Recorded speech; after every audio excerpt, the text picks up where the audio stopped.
प्रिय मित्रों, नमस्कार।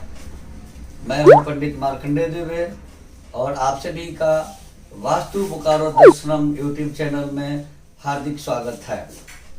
मित्रों, किन कन्याओं से विवाह करने पर भाग्य वृद्धि होती है, धन संपदा की बढ़ोतरी होती है, आज का हमारे एपिसोड का बिंदु यही है, विषय यही है।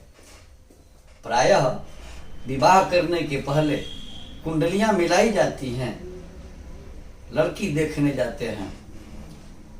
सुंदरता, सौंदर्य अपने आप में एक चीज होती है, लेकिन सामुद्रिक शास्त्र के अनुसार कौन सी कन्या, कौन सी औरतें भाग्यशाली होती हैं जिनके साथ अगर विवाह हो तो जीवन सुखमय, संपन्न और खुशियों भरा होता है। इस विषय पर मैंने अपना अनुभव और कुछ जानकारी एकत्र किया है। कारण कि कुंडली मिलान से गुण तो प्राप्त हो जाते हैं, ग्रह मैत्री मिल जाती है, लेकिन स्त्रियों के शरीर के कुछ अंग ऐसे होते हैं जो उनके भाग्यशाली होने का प्रत्यक्ष प्रमाण है, जो आपके सामने दिखता है। और वे चीजें ध्यान न दे करके हम दूसरी तरफ भटक जाते हैं, केवल सुंदरता लेकर के और गुण मिलान को लेकर के विवाह करते हैं। तो क्या यह भविष्य अच्छा होता है? नहीं। केवल सुंदरता और गुण मिलान ही वो सारी चीजें नहीं दे सकता। इसके पीछे सामुद्रिक शास्त्र भी अपना एक पक्ष रखता है, जिस पक्ष को देखना काफी जरूरी होता है। उस विषय में जानकारी शुरू की जाए। मैं आपको बताना शुरू करूं कि कौन सी औरतें भाग्यशाली होती हैं जिनके शरीर के ये अंग इस तरह के होते हैं। उनके साथ विवाह करने से मनुष्य का जीवन सुखमय, शांतिमय और आनंददायक होता है, धनदायक होता है। इसके पहले एक छोटा सा निवेदन करूंगा कि यदि अब तक आपने हमारे चैनल वास्तु बोकारो दर्शनम को सब्सक्राइब नहीं किया है, यदि आप नया हमारे चैनल को देख रहे हैं तो कृपया सब्सक्राइब जरूर करें, बेल आइकन को दबाएं ताकि आपके पास हमारी सभी नवीन वीडियो आसानी से पहुंच सकें। वीडियो लाइक करें और अधिक से अधिक लोगों को शेयर करें। मित्रों, शरीर में बाल, माथे का बाल पुरुष को भी होता है, स्त्री को भी होता है, लेकिन जिस स्त्री के बाल घने हों, काले हों और काफी लंबे हों, यानी कि कमर तक लंबाई के बाल हों, वैसी औरतें काफी भाग्यशाली औरतें होती हैं, संतानदायक, धनदायक और अपने परिवार का पूरा ख्याल रखती हैं। दूसरा बिंदु है गर्दन। छोटा गर्दन होना, बड़ा गर्दन होना दूसरी बात है, लेकिन गर्दन अगर सुराही के गले जैसा गर्दन हो, सुराही का गर्दन लंबा होता है, पतला होता है, तो जिस कन्या के, जिस स्त्री के गर्दन सुराही के जैसे लंबे हों और सुडौल हों, वह भी औरत भाग्यशाली औरतों के श्रेणी में आती हैं। वह सुख, संपदा और संतान को बढ़ाने वाली होती हैं। अब नाक की बात आती है। नाक भी चेहरे में एक सुंदरता का जगह होता है, सुंदरता की चीज होती है। मुखौटे में नाक का भी विशेष महत्व होता है। तो जिस स्त्री के नाक बड़े हों, जिस कन्या के नाक बड़े हों, वह कम खर्चीली होती है, अर्थात खर्च बहुत सोच समझ के हिसाब से खर्च करती है और अपने पति को सुख देती है, पति के सुख की हमेशा चिंता करती है, परिवार की देखभाल की हमेशा चिंता करती है। चौथा चीज है ललाट। प्रायः कहने में आता है कि औरतों के चौड़े ललाट अच्छे नहीं होते हैं, लेकिन सामुद्रिक शास्त्र कहता है कि जिस औरत की ललाट, जिस कन्या की ललाट चौड़ी हो, वह बहुत दयालु होती है और परिस्थिति के अनुसार अपने को ढाल लेती है, परिस्थिति के अनुसार रह लेती है, चलती है। उसके बाद की बात आती है पैर के बाद हाथ की अंगुलियां। पैर की अंगुलियों की चर्चा हम बाद में करेंगे। हाथ की अंगुलियां, हाथ की अंगुलियां किसी की छोटी होती हैं, किसी की बड़ी होती हैं, लेकिन प्रायः जिस कन्या के, जिस औरत के हाथ की उंगली बड़ी हो, नुकीली हो, तो वह काफी बुद्धिमान होती है, प्रत्येक काम को सही तरीके से ठीक ठाक से करती है। उनकी पढ़ाई लिखाई, उनकी शिक्षा दीक्षा भी अच्छी होती है।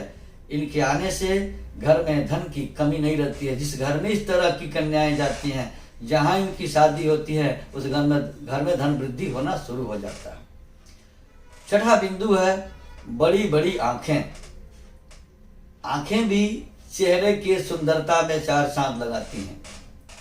छोटी आंखें दुर्भाग्य सूचक होती हैं महिलाओं के लिए। महिलाओं की छोटी आंखें दुर्भाग्य सूचक होती हैं, लेकिन बड़ी बड़ी आंखों वाली औरतें भाग्यशाली होने के साथ साथ अधिक विश्वसनीय होती हैं। वो अपने पति की विश्वास पात्र होती हैं, अपने जीवन साथी का विशेष सम्मान करती हैं, विशेष दयालु होती हैं और साथ ही साथ बहुत भाग्यशाली होती हैं। सातवां बिंदु है गहरी नाभि वाली, यानी गंभीर नाभि। दुर्गा सप्तशती में भी लिखा है कि गंभीर नाभि स्त्री बली। गंभीर नाभि यानी गहरी नाभियां जिसकी हों, उस तरह की औरतें बहुत भाग्यशाली होती हैं। सामुद्रिक शास्त्र में लिखा है कि जिस औरत की नाभि गहरी हो और दाहिने साइड में मुड़ी हुई हो, राइट टर्न हो, तो वह धन और संतान दोनों की वृद्धि करती हैं। जिस घर में यह जाती है, उस घर में संतान और धन दोनों की वृद्धि होती है।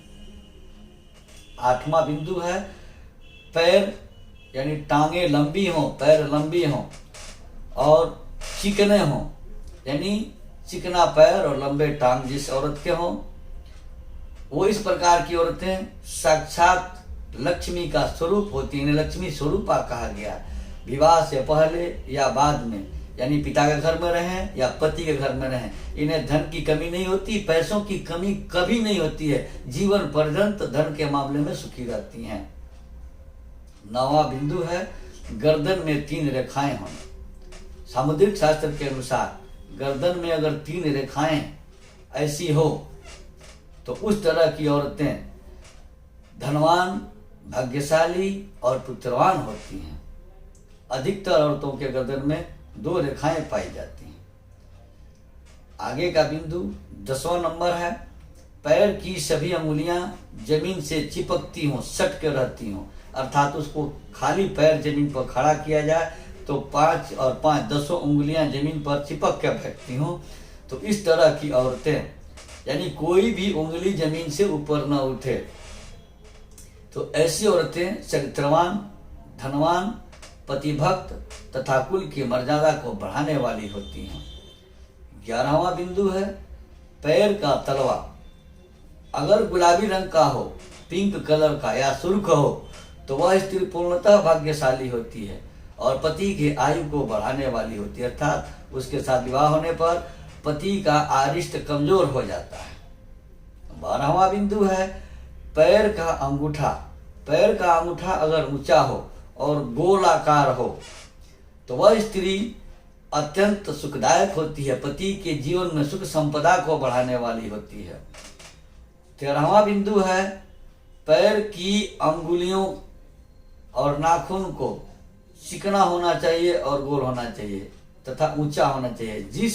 जिस कन्या के पैर की अंगुलियों के नाखून चिकने हों, गोल हों और ऊंचे हों तथा ताम्रवर्ण यानी तांबे के जैसे लाल हों, तो वह स्त्री अनेक तरह के सुख और भोगों को देने वाली होती हैं, संपदा को बढ़ाने वाली होती हैं। 14वां बिंदु है कि जिस स्त्री की एड़िया, एड़ी हील जिसको कहते हैं, पैर का निचला और पीछे वाला भाग गुलाबी रंग की हो और चलते समय पैरों से आवाज न होता, अर्थात चट चट की आवाज न निकलती हो। जिस औरत के पैर से चट चट की आवाज निकलती हो वो अशुभ होती हैं, और जिनके पैर से चलने पर चट की आवाज नहीं होती हो वह राजरानी सभी प्रकार के सुख, संतान तथा संपत्ति को देने वाली होती है। मित्रों, विवाह के पहले इन सभी चीजों का आकलन करना चाहिए। ऐसी कन्याएं, इनकी अगर कुंडली नहीं भी हो तो इस तरह की कन्याओं के साथ विवाह करने पर सुख, संपदा, संतान, सारी चीजों की वृद्धि होती है। आप हमारे साथ बने रहें। इस तरह के एपिसोड के लिए मेरा अगला एपिसोड होगा विष कन्या के ऊपर कि किस तरह की लड़कियों के साथ विवाह नहीं करना चाहिए, उस पर मैं बनाऊंगा। तत्काल के लिए इस एपिसोड में बस इतना ही।